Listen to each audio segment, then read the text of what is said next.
Praise the lord. హల్లెలూయా. రెండవ మాటగా లూకా వ్రాసిన సువార్త 23వ అధ్యాయం 43వ వచనం. అందుకు ఆయన వానితో, నేడు నీవు నాతో కూడా పరదేశంలో ఉందవని నిశ్చయముగా నీతో చెప్పుచున్నాను. తలలో ఉంచి ప్రార్థన చేసుకుందాం. మమ్మల్ని మిగిలిగా ప్రేమించిన మా పనులకు గొప్ప తండ్రి, ఇంతవరకు నాయన నీ బిడ్డలు మీ కొరకు ఎదురు చూస్తూ ఉన్నారు. 1వ మాట కంప్లీట్ అయింది ప్రభా. 2వ మాటలకు వచ్చి ఉండగా ప్రభా నాయన మమ్మల్ని మీ ఆత్మతో అభిషేకించండి తండ్రి. నాయన ఊరంతల ఆత్మల ప్రభావాలు దయచేయండి ప్రభా. ఏది మాట్లాడాలో ఏదైతే ఉచ్చరించాలో ప్రభా నాయన మీరే మాతో నడిపించి సహాయం చేయమని యేసుక్రీస్తు నామములో ప్రార్థన చేస్తున్నాను తండ్రి. ఆమేన్. ఈ లూకా వ్రాసిన సువార్త 23:43వ వచనంలో అంటున్నాడు, అందుకు ఆయన వానితో, నేడు నీవు నాతో కూడా పరదేశంలో ఉండువని నిశ్చయముగా నీతో చెప్పుచున్నాను నేను. యేసు ప్రభువారు అందుకు ఆయన వానితో, యేసు ప్రభువారు చెబుతూ ఉన్నాడు.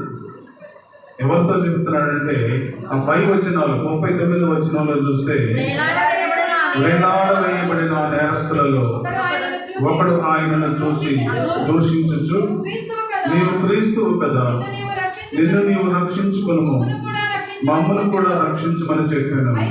అయితే రెండవ వాడు వానిని గద్దించి, నీవు అదే శిక్షా విధిలో ఉన్నావు, దేవునికి భయపడవా? మనకైతే ఇది న్యాయమే, మనము చేసిన వాటికి తగిన ఫలము పొందుచున్నాము, కానీ నేను ఏ తప్పిదము చేయలేదని చెప్పి ఆయనను చూసి, యేసు నీ రాజ్యములో వచ్చినప్పుడు మమ్మలను జ్ఞాపకము చేసుకునము అని దొంగలు మాట్లాడుతున్నారు. ప్రేమైనటువంటి దేవుని బిడ్డలారా, యేసు ప్రభు వారు 2000 సంవత్సరాల క్రిందట ఆ గొల్గొతా కొండ మీద సిలువ వేయబడినప్పుడు మరి యేసు ప్రభు వారితో కూడా 2 దొంగలను సిలువ వేయబడ్డారు. 2 దొంగలలో ఒకడు కుడి వైపున, ఒకడు ఎడమ వైపున, 2 కూడా సిలువ వేయబడినట్టుగా మనం చూస్తూ ఉన్నాం. ప్రియమైనటువంటి దేవుని బిడ్డలారా, ఆ 2 దొంగలు మరి ఎంతసేపు దేవునితో గడిపారు? ఒక్క దినము దేవునితో వారు స్నేహం చేశారు. ప్రియమైనటువంటి దేవుని బిడ్డలారా, ఒక రాత్రి అంతా చెరసాలలో ఉన్నారు. ఒక పగలు మధ్యాహ్నం వరకు కూడా దేవుని పక్కనే ఉన్నారు. 3 గంటలకు సిలువ వేయబడ్డారు. 3 గంటల తర్వాత చనిపోయిన తర్వాత యేసు ప్రభువుతో కూడా కలిసి ఒకతను పరదేశంకి వెళ్ళిపోయాడు. ప్రియమైనటువంటి దేవుని బిడ్డలారా, సరే ఒక్క దినానే ఎంత మార్పు వచ్చిందో చూడండి. ప్రియమైనటువంటి దేవుని బిడ్డలారా, మనము ఎన్ని సంవత్సరాలు దేవుని సన్నిధికి వస్తూ ఉన్నాము, ఎన్ని సంవత్సరాలు మరి ఈస్టర్ పండుగలు చేస్తూ ఉన్నాం, ఎన్ని సంవత్సరాలు గుడ్ ఫ్రైడేలు చేస్తూ ఉన్నాం, ఎన్ని సంవత్సరాలు నూతన వస్త్రాలు ధరించుకొని దేవుని బిడ్డలమని చెప్పుకుంటూ మనము దేవుని సన్నిధిలో ఉంటూ ఉన్నాం. ప్రియమైనటువంటి దేవుని బిడ్డలారా, అయితే మనలో ఏది మార్పు, మనలో ఎక్కడి నుంచి మార్పు వచ్చింది అని ఒక్కసారి ఆత్మ పరిశీలన చేసుకున్నట్లయితే, ప్రియమైనటువంటి దేవుని బిడ్డలారా, మనం ఎంతకాలము జీవించామని కాదు, ఎంతకాలము మనము నడిచామని కాదు, ఎంతకాలము దేవుని సన్నిధిలో ఉన్నామని కాదు, ఎంతకాలము దేవుని సన్నిధిలో పాటలు పాడేవని కాదు, ఎంతకాలము దేవుని సన్నిధిలో వాక్యం చెప్పేవని కాదు, కానీ నీవు దేవుని కొరకు నువ్వు జీవించగలిగితే నీ హృదయాన్ని దేవుడు అడుగుతా ఉన్నాడు. నీ హృదయం నాకిన్ను అని దేవుడు అడుగుతూ ఉన్నాడు. ప్రతి హృదయం తలుపులతో నిలబడి నేను తట్టుచున్నాను. ఎవడైనా సరే తలుపు తీసినడలా నేను వానితో కూడా కలిసి భోజనం చేస్తా. ఇంకా మనము ఎంతకాలము దేవుని సన్నిధిలో ఉన్నా, ఎంతకాలము దేవుని సన్నిధిలో నడిచిన ఆ కఠినమైన హృదయాన్ని తెరవకుండా, ఇంకా నువ్వు లోకంలో లోక ఆశలతో, లోకమైన ఆలోచనతో, ఇంకా సగం లోకము సగం దేవుని వల్లే జీవిస్తూ, ఇంకా నువ్వు దేవునికి ఆయాసకరంగా నువ్వు జీవిస్తూ ఉన్నావేమో ప్రియమైనటువంటి దేవుని బిడ్డలారా. ఈ మధ్యాహ్న కాల సమయంలో ఒక్క దినాన ఒక్కరోజు దేవునితో స్నేహం చేసిన దొంగ మారు మనసు పొందాడు. ప్రియమైనటువంటి దేవుని బిడ్డలారా, ఒక్క దినము దేవునితో సంభాషించిన వ్యక్తి మారు మనసు పొంది పరదేశం వెళ్ళిపోయినట్టుగా మనం చూస్తూ ఉన్నాం. ప్రియమైనటువంటి దేవుని బిడ్డలారా, ఈ మధ్యాహ్న కాల సమయంలో చక్కగా దేవుడు మాట్లాడుతూ ఉన్నాడు. ఆ దొంగలలో వేలాడ తీయబడిన వాళ్ళందరూ ఇద్దరిలో కూడా దేవుని ఆ నేరస్తులలో ఒకడు ఆయనను దూషిస్తూ ఉన్నాడు. నువ్వు దేవుని కుమారుడు కదా, నువ్వు రక్షించుకో, మమ్మల్ని కూడా రక్షించు అనే వాళ్ళని దూషిస్తూ ఉన్నారు. ప్రియమైనటువంటి సహోదరుడా, ఈ మధ్యాహ్న కాల సమయంలో దేవుడు మాట్లాడుతూ ఉన్నాడు. దేవుడు మాట్లాడుతూ, ఇది ఒక ప్రవచనం, ఇది దేవుని ప్రతిదీ కూడా దేవుడు మరి ఏది చేసినా, ఏది చేయాలనుకున్నా, ఏది మాట్లాడాలనుకున్నా, ఏది మాట్లాడాలని ఆలోచించినా కూడా ప్రవచనమే. దేవుడు ప్రవచనాలు నెరవేర్పు. ప్రేమైనటువంటి దేవుని బిడ్డగా దేవుడు యేసు ప్రభు వారు మరి రక్షించుకోగలడు, యేసు ప్రభు వారు విడిపించుకోగలడు, యేసు ప్రభు వారు సిలువ దిగగలడు. యేసు ప్రభు తలుచుకుంటే ఆయన లోకాన్ని జయించగలిగిన శక్తి ఉన్నది.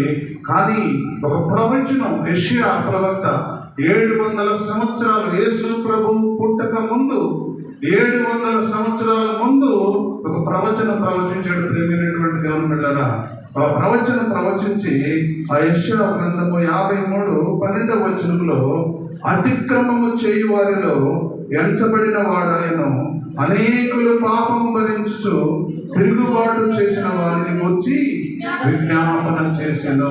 అది ప్రవచనం. యెషయా భక్తుడు ప్రవచిస్తూ ఉన్నాడు. ఈ లోకంలో యేసు ప్రభు అనే వ్యక్తి ఒక పుడతాడు. ఆ వ్యక్తి ఎంతో శక్తివంతుడు. మరి ఆయన మరి అతిక్రమము చేయు వారిలో ఒక పక్క దొంగలు, మధ్యలో యేసు ప్రభు వారి సిలువ.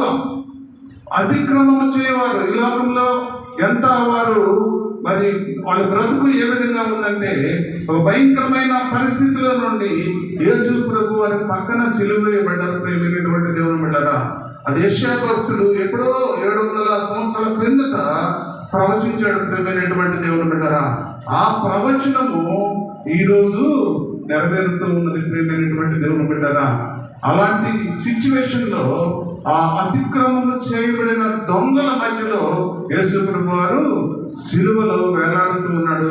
ప్రియమైనటువంటి దేవుని బిడ్డలారా, చక్కగా దేవుడు మాట్లాడుతూ అంటున్నాడు, నేడు నీవు నాతో కూడా పరదేశంలో ఉంటావని చెబుతూ ఉన్నాడు. ప్రియమైనటువంటి దేవుని బిడ్డలారా, చక్కగా దేవుడు మాట్లాడుతూ ఉన్నాడు. ఆ రెండవ దొంగ, కుడి పక్కన దొంగ అంటున్నాడు, మనము ఎన్నో పాపాలు చేశాం, ఎన్నో నేరాలు చేశాం, ఎన్నో ఘోరాలు చేశాం, మనకిది శిక్ష తగింది, ఆయన ఏ నేరము చేయడు యేసు ప్రభు అని ఆలోచిస్తూ ఆయన పరిస్థితి అంతా కూడా గమనిస్తూ అడుగుతున్నాడు, యేసు నీ రాజ్యంలోకి వచ్చినప్పుడు నన్ను కూడా జ్ఞాపకం చేస్తూ. ఇప్పుడు ఒక్క దినంలో ఎంత మార్పు వచ్చిందో చూడండి ప్రియమైనటువంటి దేవుని బిడ్డలారా. ఒక్క దినంలోనే ఎంత మార్పు వచ్చిందో చూడండి ప్రియమైనటువంటి దేవుని బిడ్డలారా. వెంటనే దేవుడు మాట్లాడుతూ ఉన్నాడు. అందుకు ఆయన వారితో, నేడు నీవు నాతో కూడా పరదేశంలో ఉందని నిశ్చయముగా నీతో నేను చెబుతూ ఉన్నాను. ఎవరు నిన్ను ఆటంకపరచలేక. నీ మనసు మారింది, నీ ఆలోచన మారింది, నీ ప్రవర్తన మారింది, నీకున్న సమస్యని నువ్వు వదిలివేసావు కాబట్టి వెంటనే నువ్వు నాతో కూడా పరదేశకు వచ్చేస్తావని దేవుడు సెలవిస్తూ ఉన్నాడు. ప్రియమైనటువంటి దేవుని బిడ్డలారా, చక్కగా దేవుడు మాట్లాడుతూ ఉన్నాడు. అసలు ఈ పరదేశ్ అంటే ఏమిటి? పరదేశ్ అంటే ఏమిటి? పరదేశ్ ఎక్కడ ఉన్నది అని మనం దాన్ని ఆలోచించినట్టుగైతే మనం అందరం అనుకుంటా ఉన్నాం, పరదేశ్ అంటే ఎక్కడుంది చెప్పాలి. ఎంతమంది తెలుసు పరదేశ్ ఎక్కడ ఉంది? అందరూ ఇది హెవెన్ అనుకుంటా ఉన్నారు ప్రియమైనటువంటి దేవుని బిడ్డలారా. ఇది పరలోక పట్టణం అనుకుంటా ఉన్నారు. పరదేశం అంటే పరలోక పట్టణం కాదు ప్రియమైనటువంటి దేవుని బిడ్డలారా. భూమి క్రింద ఉన్నది పరదేశం అంటే భూమి అడుగు భాగంలో ఉంది ప్రియమైనటువంటి దేవుని బిడ్డలారా. పాతాళం ఎక్కడ ఉంది? పాతాళం. పాతాళం అంటేనే అర్థం అది. పాతాళము అంటే అది కూడా భూమి కిందే ఉంది. భూమి కిందే పాతాళం ఉంది, దాని పక్కనే పరదేశం ఉంది. ఆనాడు లాజరు ఎక్కడికి వెళ్ళాడు?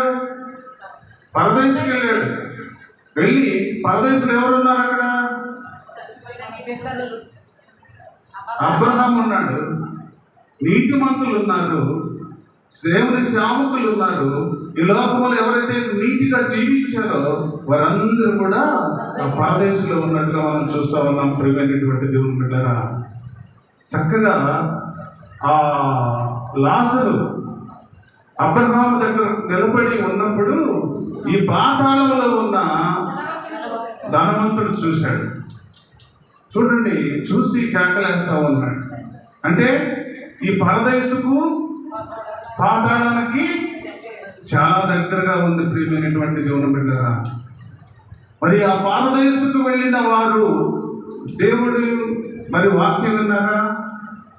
దేవుని మాటలు విన్నారా? బాప్తిస్మం తీసుకున్నారా? వారు మారుమనసు పొందారా? అప్పుడు యేసు ప్రభువు తెలుసా వాళ్ళకి? తెలీదు ప్రియమైనటువంటి దేవుని బిడ్డలారా. అప్పుడు తెలియదు కాబట్టి వారందరూ కూడా ఆ పరదేశంలో సమకూర్చబడినట్టుగా మనం చూస్తా ఉన్నాం ప్రియమైనటువంటి దేవుని బిడ్డలారా. చక్కగా మరి ఆ పరదేశంకి వెళ్ళినప్పుడు 28 యెషయా గ్రంథం 28:13 అంటూ ఉన్నాడు, ఆజ్ఞ వెంబడి ఆజ్ఞ, సూత్రము వెంబడి సూత్రము, కొంత ఇచ్చట కొంత అచ్చట యెహోవా వాక్యము మీకు వచ్చును. దేవుడు మాట్లాడుతున్నాడు. కొంత ఇచ్చట కొంత అచ్చట. చక్కగా దేవుని వాక్యము అక్కడ కూడా వినబడాలి. అక్కడ కూడా వినబడాల్సిన సమయం వచ్చింది ప్రియమైనటువంటి దేవుని బిడ్డలారా. అందుకనే యెషయా భక్తుడు ఇది కూడా ప్రవచించాడు. ఆ దినాల్లోనే 700 సంవత్సరాల ముందు యేసు ప్రభు అంటే ఎరగని దినాలలో, యేసు ప్రభు అంటే ఎవరో ఎరగని దినాలవి. ఆ దినాలలో ఆయన ప్రవచించాడు. 700 సంవత్సరాల ముందు ప్రవచించి ఆజ్ఞ వెంబడి ఆజ్ఞ, సూత్రము వెంబడి సూత్రము, కొంత ఇచ్చట కొంత అచ్చట యెహోవా వాక్యము మీకు వచ్చును. యెహోవా వాక్యము అక్కడ కూడా వినబడాలి. అక్కడ యెహోవా వాక్యం వినబడితేనే వారు రక్షించబడతారు, వారు ఇంకా కూడా మార్పు చెందుతారని ఆనాడే మరి ప్రవచించినట్టుగా మనం చూస్తూ ఉన్నాం ప్రియమైనటువంటి దేవుని బిడ్డలారా. ఇంకా పేతురు పత్రికలో మనం కానీ చూసినట్టుగైతే 3వ అధ్యాయము 19-20లో మనం కానీ చూసినట్టుగైతే ఆత్మ విషయము బ్రతికింపబడి పాపముల విషయంలో ఒక్కసారే శ్రమపడేను. దేవుని దీర్ఘ శాంతం ఇంకా కనిపెట్టుచుండినప్పుడు పూర్వపు నోవకు దినములలో ఓడ సిద్ధపరచబడుచుండగా అవిధేయులైన వారి యొద్దకు అనగా చెరలో ఉన్న ఆత్మల యొద్దకు ఆయన ఆత్మ స్వరూపిగానే వెళ్ళి వారికి ప్రకటించెను. చూడండి ప్రియమైనటువంటి దేవుని బిడ్డలారా, యేసు ప్రభు వారు ఎలా వెళ్ళాడు? ఎలా వెళ్ళాడు? దేహంతో వెళ్ళాడా? ఆత్మస్వరూపిగా వెళ్ళాడు. ఆత్మస్వరూపిగానే వెళ్ళాడు. ఆయన శరీరం ఎక్కడుంది? ఇది మరి 3 గంటలప్పుడు సిలువ వేసిన తర్వాత ఆయన దేహం ఎక్కడుంది? అరిమత్తయ్య సమాధిలో ఆయన మరి బాధ పెట్టబడ్డాడు. ప్రియమైనటువంటి దేవుని బిడ్డలారా, శరీరం అయితే ఇక్కడ ఉంది, అక్కడికి ఆయన ఆత్మ ద్వారా వెళ్ళాడు. ఆత్మ ద్వారా వెళ్ళి ఆ ఆత్మలో అక్కడ వారికి ప్రకటిస్తూ ఉన్నాడు. ప్రియమైనటువంటి దేవుని బిడ్డలారా, ఇది ఎప్పుడో ప్రవచనం. యెషయా భక్తుడు అనేక ప్రవచనాలు దేవుని మరి పుట్టుక గురించి, దేవుడు మరి సిలువల గురించి, దేవుడు ప్రకటించే విధానాన్ని బట్టి, ఆ పరదేశంలో ఎందుకు వెళుతున్నాడో, ఆ పరదేశంలో ఏ విధంగా చేయాలో ఇవన్నీ కూడా యెషయా భక్తుడు ప్రవచించాడు. ప్రేమైనటువంటి దేవుని బిడ్డలారా, ఆ ప్రవచనాలు నెరవేరితే యేసు ప్రభువారు మరి ఆత్మస్వరూపిగా మరి వెళ్ళినట్టుగా మనం చూస్తా ఉన్నాం. అనగా చెరలో ఉన్న ఆత్మల యొద్దకు ఆయన ఆత్మస్వరూపుగానే వెళ్ళి వారికి ప్రకటించాడు. చూసినట్టుగైతే మనం ప్రేమైనటువంటి దేవుని బిడ్డలారా, ఆ చెర అంటే ఎప్పటి వరకు చనిపోయిన పరిశుద్ధులు, యేసు ప్రభువు మరి ఆ చనిపోయిన వరకు కూడా చనిపోయిన నీతిమంతులు, పరిశుద్ధులు, దేవుని భక్తులు, దేవుని బిడ్డలు వీరంతా కూడా అక్కడ ఉన్నట్టుగా మనం చూస్తా ఉన్నాం. ప్రేమైనటువంటి దేవుని బిడ్డలారా, ఆ పరదేశంలో ఉన్నట్టుగా మనం చూస్తా ఉన్నాం. ప్రేమైనటువంటి దేవుని బిడ్డలారా, చూడండి ఆ ఎఫెసీ పత్రిక 4:9 మనం చూస్తే ఈ పరదేశం అయితే అసలు ఎక్కడ ఉంది అని మనం చూసినట్టుగైతే, ఆరోహణమాయనగా ఆయన భూమి యొక్క క్రింది భాగములకు దిగిననియు అర్థమిచ్చుచున్నది. భూమి యొక్క కింది భాగములకు దిగినని అర్థమిచ్చుచున్నది. ఆరోహణమైపోయాడంటే మనం అనుకుంటా ఉన్నాం, ఓ వెళ్ళిపోయి ఆ ఆకాశ మండలం మీద వెళ్తున్నాడేమో అనుకుంటున్నాం. ప్రేమైనటువంటి దేవుని బిడ్డలారా, బైబిల్లో మనం చూసినట్టుగైతే పరిశుద్ధ బైబిల్ గ్రంథంలో చాలా స్పష్టంగా మరి ఈ ప్రవచనాల నెరవేర్పు జరుగుతూ ఉన్నట్టుగా మనం చూస్తూ ఉన్నాం. ప్రేమైనటువంటి దేవుని బిడ్డలారా, ఈ పరదేశు అనేది ఎక్కడుందంటే ఆరోహణమాయనగా ఆయన భూమి యొక్క క్రింది భాగములకు దిగననియు అర్థమించుచున్నది. క్రింది భాగంలో ఉంది.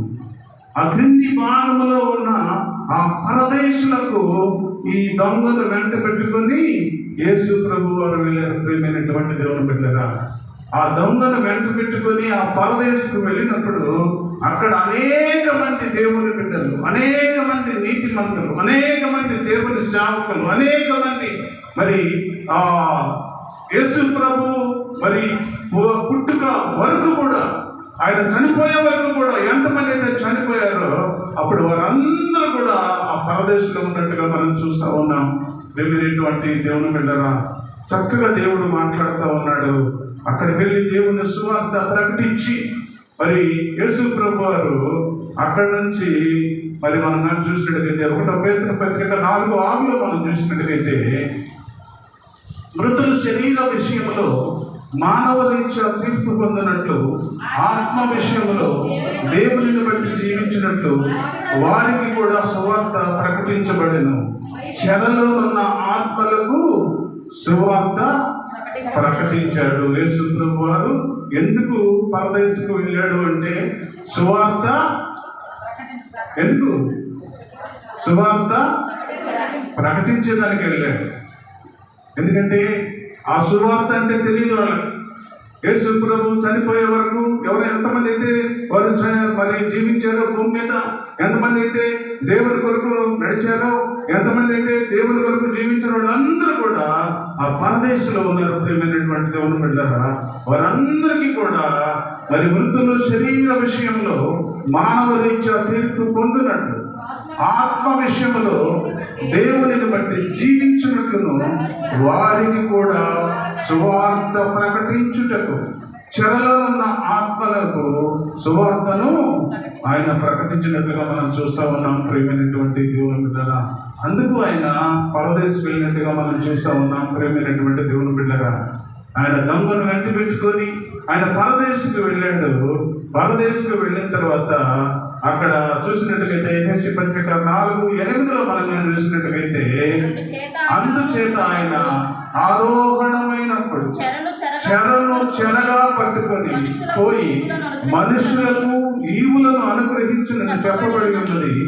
చెరను తీసుకొని చెరలో ఉన్న నీతిమంతుల ఆత్మలను దేవుని కొరకు హతసాక్షులైన వారి ఆత్మలను తీసుకొని పరలోకమునకు తీసుకుని వెళ్ళను. అక్కడికి సమాప్తమైంది. పరదేశం అంటే అక్కడ క్లోజ్ చేశాడు దేవుడు. ఆ పరదేశం లేదు. ఆ పరదేశులు ఎఫెసీ పత్రిక 4:8 మనం కానీ చూసినట్టుగైతే, అందుచేత ఆయన ఆరోపణమైనప్పుడు చెరను చెరగా పట్టుకుని పోయి, చెర అంటే భూమి కింద ఉన్న చెర, ఆ చెరను చెరగా పట్టుకొని పోయి మనుష్యులకు ఈవులను అనుగ్రహించనని చెప్పబడి ఉన్నది. మనుష్యులకు ఈవులు అనుగ్రహించని చెప్పబడి ఉన్నది. చెరను తీసుకొని చెరలోనున్న నీతిమంతుల ఆత్మలను, దేవుని కొరకు హతసాక్షులైన వారి ఆత్మలను తీసుకొని ఎక్కడికి వెళ్ళాడు దేవుడు? అక్కడే ఉంది కదమ్మా, ఎఫెసీ పత్రిక 4:8 ఉంది. కింద వచ్చిన చూస్తే, వారి ఆత్మలను తీసుకొని పరలోకమునకు తీసుకొని వెళ్ళిపోయాడు. ప్రేమైనటువంటి దేవుని బిడ్డలారా, మరి ఎంత గొప్ప మరి ఆ పరదైస్, ఇంగ్లీష్లో మనం చూస్తే ప్యారడైజ్ అంటారు దాన్ని.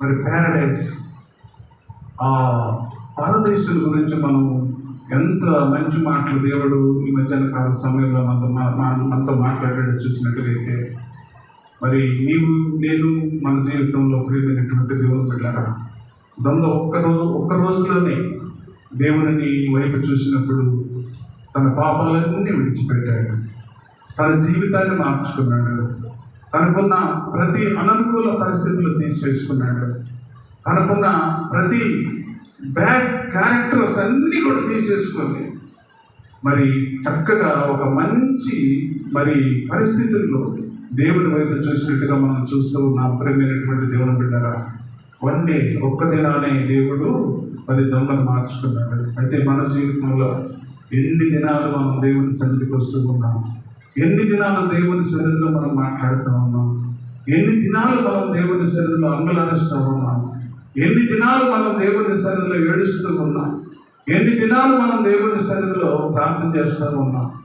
ప్రియమైనటువంటి దేవుని బిడ్డరా, ఇంకా మనలో మార్పు లేని జీవితాలు, మార్పు లేని బ్రతుకులు, మార్పు లేని అనుభవాలు, ఇంకా మన కుటుంబంలో ఎందుకు ఇంకా శోధనలు, ఇంకా అననుకూల పరిస్థితులు, ఇంకా ఆరోగ్య సమస్యలు, ఇంకా కుటుంబంలో అలసడి, ఇంకా కుటుంబంలో ఆర్థిక సమస్యలు, ఇంకా కుటుంబంలో అననుకూల పరిస్థితులు. ప్రేమైనటువంటి దేవుని బిడ్డరా, దొంగ ఒక్క దినాన్ని యేసయ్య వైపు చూసినప్పుడు ఆయనలో ఉన్న మంచిని గ్రహించాడు. వెంటనే ఆయన మనసు మార్చుకుంటాడు. మనసు మార్చుకొని దేవుణ్ణి అడుగుతున్నాడయ్యా, నీతో కూడా నన్ను తీసుకెళ్తావా, నీ ఉండే రాజ్యంలో నాకు చోటిస్తావా అని ఆయన చెప్పినప్పుడు వెంటనే దేవుడు యేసు ప్రభు వారు పరదేశం తీసుకెళ్ళాడు.